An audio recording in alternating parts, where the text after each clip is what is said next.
Right. Welcome, everybody. This is part 5 of going through this process of jumpstarting your particular career in whether it's an entrepreneur in the real estate space or you want to call yourself a real estate who is becoming an entrepreneur. Now, one of the key areas that I've actually come to realize in a sales environment is the conversations that you have with people can make a huge difference. And today, what I want to go through is how to actually become what we can refer to as a sales master. Now, a sales master, by definition, is a person that has a high level of skills when it comes to having a conversation with somebody, but also has a high level of knowledge on the actual topic itself. So that's how you become a sales master. Now, the knowledge on a specific topic, that's something that you would be passionate about. You would get all the resources and information, whether it's a product, whether it's a service, whatever you're offering, you need to understand it to the absolute highest possible level. So once you've got that knowledge, you then need to master the skill, which is having that conversation where you can actually deliver it. And that's what I want to go through in the session, is to really show you how you can elevate your conversations to that high level. Now, I'm going to be sharing with you 2 acronyms that are absolutely powerful. And it's kind of like a technique that you can use when you're having a conversation with individuals. And I'm also going to share with you one of the classic objections that you may receive and how to turn that into your favor. It is a very, very simple technique. It's a skill that you can learn once you can understand that, and you'll actually hear the key little phrases that come from your clients. You're actually going to be smiling in the back of your head because you can go, this is amazing. I just lead this particular conversation and suddenly, whoops, it changes and the objection actually becomes an opportunity. So it's a very, very simple technique. I've used it for over 20 years. I was taught it back in 2001 by one of my mentors. And it just transformed the way I had sales and conversations with people when they come back and they say, oh, no, that's too expensive. And you suddenly go, all right, let's go through this particular process. So let's have a look at the very first. And the very first is to become very effective as a sales master. And it's all to do with the conversation. Now, the very first acronym that I'm going to share with you is an acronym that's called BRAVE. Be brave. So BRAVE, B-R-A-V-E. That is the actual word. That is the acronym that we're going to be going through just quickly so that you can have a very, very effective sales conversation. So on a piece of paper, just write BRAVE basically underneath each other so that you can actually have the space to find out what each one of those letters actually means. So the B, and the B is actually, it's just be yourself. Be your authentic self. So too often I've had conversations with a salesperson and you kind of catch them off guard. They're busy speaking to another sales consultant. They're very calm. They're very relaxed. Their language is not the most appropriate at times, but it's very natural because that's who they are. Then you come up to them and you say, hey, by the way, I'd just like to get some information. And suddenly it's like they've done a transformation.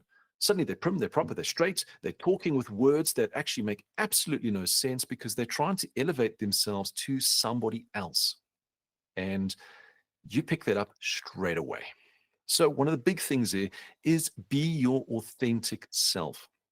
If there are certain words that you don't naturally use when you're actually having conversations with people, don't suddenly add them into your repertoire of words that you use because it just may not come in the right context when you're actually having that conversation with somebody. So don't go and use words that you don't actually understand yourself, but you heard it. And because it sounds cool, you want to actually use it because you might be speaking to somebody that is at an extremely high intellect. They understand that word to the highest possible level. And what you're telling them makes absolutely no sense. So the B is be yourself. Be your authentic self as you're going through. It also is going to help you feel a lot more calm and relaxed as you're going through this actual conversation. The second, the R, is you need to build rapport. All right. So building rapport with your clients is so important. And this is where a second acronym, I've shared this so many times, the second acronym that we're actually going to bring into it. So building rapport, actually, we use this particular acronym. Now, so at the bottom of your page, you can just write this down. It's the Ford method, F-O-R-D. So the Ford method is related to rapport. And this will just help you to expand on how to have a conversation with somebody that's in an easy, particular way. So now you're calm, you're relaxed, you're authentic. You now want to start building rapport. So what do? Well, having a conversation with somebody, if you've got this Ford method in the back of your mind and you just use the structure, the conversation is going to feel very natural. So it starts like this. Hi, how are you doing? Fantastic. The F is for family. You can start asking them questions about the family. Hey, is this your child? That's fantastic. How big is your family? You can start asking questions that are family related. How's the family doing? If you know them a little bit better, how's your son? I see he's just finished school. He's going into college. Asking these particular questions, really, it's a high level, and it really starts to break the ice. It's really one of the biggest icebreakers that you can actually ask someone, because you're coming from a level of compassion and you're actually asking something which is not, hey, do you want to buy this? You're not just jumping straight in with an actual sales. You're actually calming the situation down. So building rapport starts with the Ford method, F for family. Just ask questions about the family. It then goes through to O, and O is all about the organization, which is their business. And asking about the business can be, hey, you're using this particular product in your business. Hey, how is your business going? It's a very low level conversation about the organization, about their business. How's business going? Hey, I see that you're expanding into these particular areas. Hey, I see you want this particular product. How's this product going to assist you in your particular business? So having that, you'll find the conversation starts to go backwards and forwards. Now, the O is actually probably one of the key components when you're actually building rapport. Why? Because now you need to start doing that active listening, hearing their requirements, hearing everything. And the reason for that is when we come to objections later, it's this information that they're sharing with you that you can actually use back on them and actually changing the conversation. So you're building rapport. You've already had a conversation about their family, just to break the ice. You start going into the organization, about their business, and seeing how things start to build from there. What you'll find is those conversations around the organization can actually go for a longer period of time. And then it gets to an awkward silence moment sometimes. And that's when you'll actually go onto the R. So R starts to bring it down, and that is for recreation. Those are the hobbies, things that people like to do for fun. And it's really having those conversations to just see, hey, you're using this in what environment? What do you guys like doing on the weekends? Just having those conversations, it starts to bring it down. And this again starts to open up so you get to know and understand the individual at a much deeper level. So asking about the recreations, hobbies, funds, etc., really brings everything together. And then it comes down to the D. The D is actually for dreams and desires. And one area that I've used often is when they're talking about a particular hobby, I like to add a little bit of humor. And I always say to them, just imagine this. Just imagine if you actually was making an income from that hobby. So that's actually a dream, a desire, something that they really enjoy that's doing fun. I've had conversations with people that love playing golf. And when I finish it, I say, hey, just imagine if you're playing golf and actually making a living out of it, playing the Nedbank $1 million golf tournament, winning that tournament, and actually getting a prize money of nearly 8 million in your bank account. How would that actually make you feel? And it's dollars, by the way. And you can see the smile that goes on their face. So building rapport is using that Ford method. Family to break the ice. Organization to really dig deeper, getting those words fumbling around. So digging deeper to really understand the business environment that they're in. The R is the recreations, as are basically what they like to do for hobbies, fun, etc. And the dreams and desires is taking what they want and seeing what it would look like in the future. and actually pulling it all together. Now, this is a conversation that you can have in any scenario. So whether it's a social, whether it's a formal, you can use that Ford method to build rapport. So important. Now we're going back onto that acronym, the BRAVE. So we've covered the B, be yourself. The R is the rapport. Now the A is something that is so key. You see, by being yourself, you'll be calm and relaxed. Building rapport, you'll ask questions and you're going to get a lot of information. The A is about actively listening. That is so important. Actively listening means that you're not talking. It means that you're actually listening. You're having eye contact with them. You're actually nodding. You're actually feeling what they're actually saying to you. And you can even use phrases like, wow, if I heard you correctly, you actually said that you're taking your business internationally. That is amazing. So the A is actively listening. Such an important part, because you're going to start building up so much information about your particular clients that you will then be able to lead into, which is the V, offering value. You see, once you know what your clients needs and what your clients wants, then you can come and you can add value. So the V is offering a value to that particular client. One of the actual areas that I've actually seen with clients or with salespeople, they start with the value. Hey, we have this particular television. It is X amount of inches wide. It has this, it has this, it has this. Adding all of these different valued features without understanding me and my requirements. So that value really must come in after you've done that rapport building and actually got that conversation going, listening to their wants and their needs. And then all you're doing is you're matching your value to what they require. Now, this leads us to the very last part, because some salespeople, they will offer value that just doesn't exist. We need something within 24 hours. Absolutely, we can deliver in an hour. But they're like 600 kilometers apart. So this leads us to the last acronym letter, which is the E. And this is understanding the expectations. And understanding the expectations is you've actively listened, you know their wants and needs, you've offered your value offering through to them. That will engage in further conversations with that particular client. And now you can start setting those expectations from yourself as to what you can deliver, as well as expectations from the client, what they require.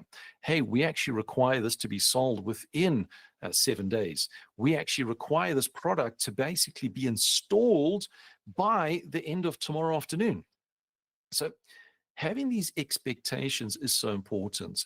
This was one of the fundamental failures of a big company that I was dealing with just in December. I ordered some material to do some building. Now, the expectation is I went onto their website, I ordered the product, it said it there, it said it's in stock. I placed the order, I paid for it, and this was going in connection with contractors that were coming through. So everything was timelined, everything was in place. They said delivery within 3 to 5 days. And I thought that is absolutely perfect. They had given me an expectation. However, 2 weeks later, no delivery. I was on the phone call to them, asking them. The first consultant basically said to me, we are humbly apologize about this inconvenience. We will get it out within 1 to 2 days. So they set a new expectation. Now, I made all the arrangements. A week later, still had not been delivered.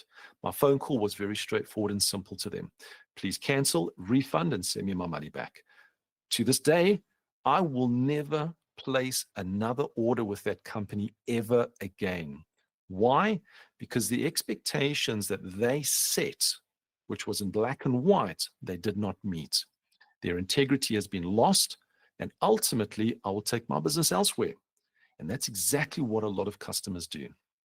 So when it comes down to expectations, make sure that you are digging into to understand their expectations and what you can deliver on your side. And once you've got that balance, you're actually in for a very effective sales conversation. So use this acronym. It's called BRAVE. All right. So be brave. So the B is basically be yourself, be your authentic self. The R is build that rapport with the client. The A is make sure that you're actively listening through this process. The V is offer your value, whether it's a service or a product to your particular client. And then the E is understand the expectations that are met from your side and their requirements. This will actually elevate everything to that next level. Now, that's a great way that you can actually start to build those conversations as you're going through. However, there's always this little caveat that comes into it every now and again, and these are the objections. And objections are something that so many times can knock a salesperson right out. And this is a skill that you can actually learn. Now, I want to just give you the very high level overview of the skill so that you actually understand how to transform it from an objection into an opportunity. All right. So one of the greatest objections that actually comes out is price. You're too expensive. This is something that always comes out. You're too expensive. I can get this product cheaper from somebody else. I know somebody who will offer me a better commission rate than you. Price always comes up. Now, one thing that I've always learned, price does not mean a sale can be going forward or will collapse. If everything is based on price, people will just go for the cheapest. But why is it some clients, they ignore the price? And the reason for that is they see the value in the actual service offering. So when we start, simple little process. Step number one, if someone comes to you and talks about price, oh, you're too expensive, I can get it cheaper somewhere and somewhere else. You start by acknowledging that objection. I understand price is important to you. You actually acknowledge it. Now, by acknowledging it, what actually happens is a sales or an actual customer, they will confront you and they actually feel, this is too expensive, I'm not interested. But when you actually acknowledge them, you actually start playing in their court if you want to. So you're actually on their side and they're a little bit more open to having a question, having a conversation. And then you start saying, I understand. The second part is, can I ask you, what specific service, feature, or benefit are you looking for? So in essence, what we're actually done is we acknowledge the price or the objection. We then ask them the question, so what specific service, feature? And ultimately what this question does is it takes their focus away from the price onto what they want. Now, if you remember, when we're going through building rapport and having everything about the organization, we would have understood what they're looking for in their business. We'd understand their business a little bit deeper. So that's why it's so important that we have that conversation. And then when we get to the objections, we're actually understanding, oh, but you actually mentioned that you're looking for this within the next 2 weeks. We actually have it ex stock.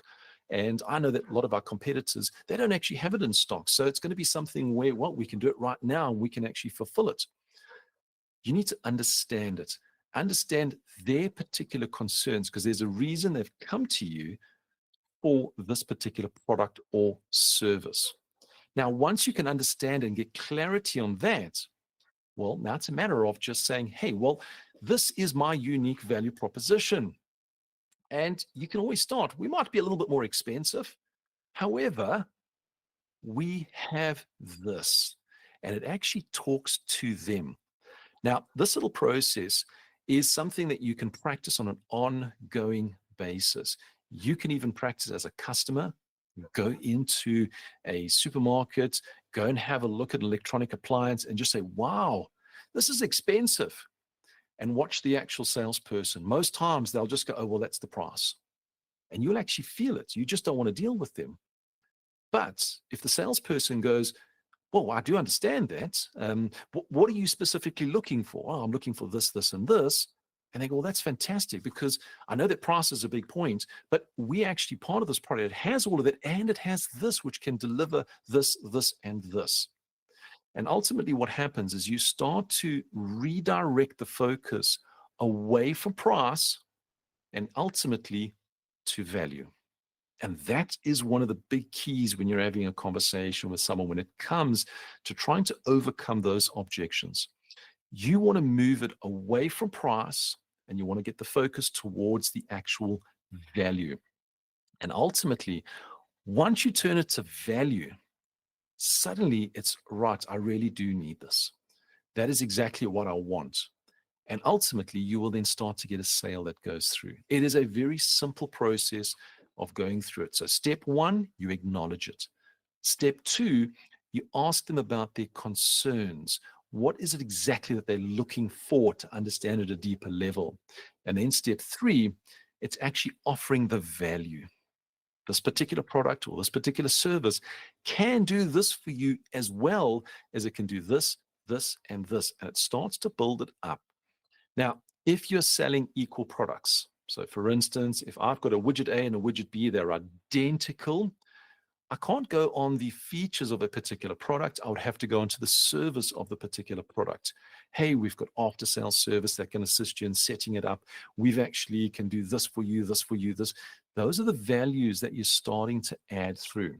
Now, what is absolutely key important as an entrepreneur in the real estate space, you need to understand the value propositions of all of your worthy rivals that are around you. Why?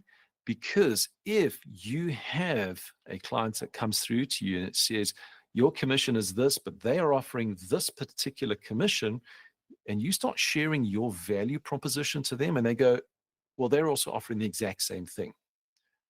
Now you're actually sitting in a position where you have actually added the value and moved it back to price and you've given it to somebody else. So it's very important that you do understand your market, you understand your worthy rivals, and you make sure that your value proposition stands up out and above everybody else so that you can have this conversation with them. It is so, so key to it. Else you find that you'll lose actual deals and signing up of properties. So create this particular opportunity with this conversation and move it from price through to the value that you can actually offer through to your clients. Now, I want to give you a bit of an action plan that you can actually take away as you're going forward. The first one is practice that actual Ford method. Set up times where you're having conversations with other colleagues, your different peers, and use that Ford method. Just say, hey, how's the family going? And how's business going? Fantastic. So what did you do on the weekend? Oh, that's great. And in the next week, what are you planning to do? There's the Ford method on a very short basis. Have that objection. Okay, so we're looking at this particular commission. All right, so what exactly, and I understand you, what exactly are you looking for? I'm looking for this and this. Oh, that's fantastic because this is what I can do and this is what I can offer. If you start practicing these role plays on an ongoing basis with peers and people around you, you're going to start mastering it. And if you don't have people around you, practice it on your next appointments. You may not get the actual listing, you may not get that particular client, but practice it in live. And ultimately, what you'll find is the more you practice it, it will start to increase. Now, once you're actually doing these role plays or doing it for real, you'll actually see where you feel uncomfortable because you start to stutter or you go, oh gosh, I shouldn't have said that. You must make a journal note of that so that you can review and refine it. You want to work what's natural for you. Remember, we want you to be authentic. We want you to be yourself when you're doing this. So if it's not authentic for you to ask about the family, work it in a different way. It must feel natural to you. So you actually review and refine the way you do this process, and it actually will become very natural to you in your particular conversations. And then the final part is track it. I started out very, very early where I used to track all of my particular appointments. And I used to track it in a simple, this was the client. Did I get it? Yes or no? That was a simple tracking. And I used to look at my appointments and go out and say, okay, I used to go out on, say, 20 appointments and I used to get 2 listings. Now, that's not a great ratio. I would rather go out on 5 appointments and get 2 listings. because it's giving me more time. Now, by tracking it, I actually used to then reflect back, seeing how I could refine it, the adjustments that I made. Did it improve my conversion ratios? Yes or no? Why is conversion ratio so important? Well, we want to work less and we want to actually earn more. It's kind of like the old solution to people's life. We want more time and more money. So I would refine that. Did that work? Well, I went on 20 appointments and I didn't get a listing. All right, it's definitely not working. I would make some kind of adjustments and suddenly I went on 20 appointments and I got 12 listings. Something is working. And that's ultimately what you want to do as you're starting to go through it. When you're starting to track and actually analyze those conversion ratios, you're actually going to see what works for you, and then it just becomes natural. And then when you actually go out on appointments, you don't have to have a piece of paper in front of you. You don't have to prep yourself. It's just a natural conversation that you're having with that particular client. And at the end of it, you're actually going to become a sales master. You're going to be able to convert conversations every single time, and you're actually going to see the impact it has in your business. So become the next master of sales. Right, so that was giving a nice little overview of what we went through. If you've got any questions, I do see there's a few that's popped into the actual chat box as I'm going through it. Always have that little pause break, just helps me to cut at everything there. So Yelisa, it motivates me to start the new work with confidence as I'm new to real estate and confidence in selling. So I like that you started with the two ands, real estate and confidence in selling. So remember, your confidence grows when you know how to do it. Linda, work smart, not harder. I remember the very, very first appointment that I ever, well, when I say appointments, I'm talking about getting a position, an employment position. I didn't send a CV, I actually sent a business plan because it was my very first job. I had my own business that I'd been running for a couple of years. I remember they flew me down to Cape Town. I sat in front of the owner of the company, and the first thing that he said to me was, anything that you do, just make sure that you work smarter, not harder. That is how I've built my business to where it is right now.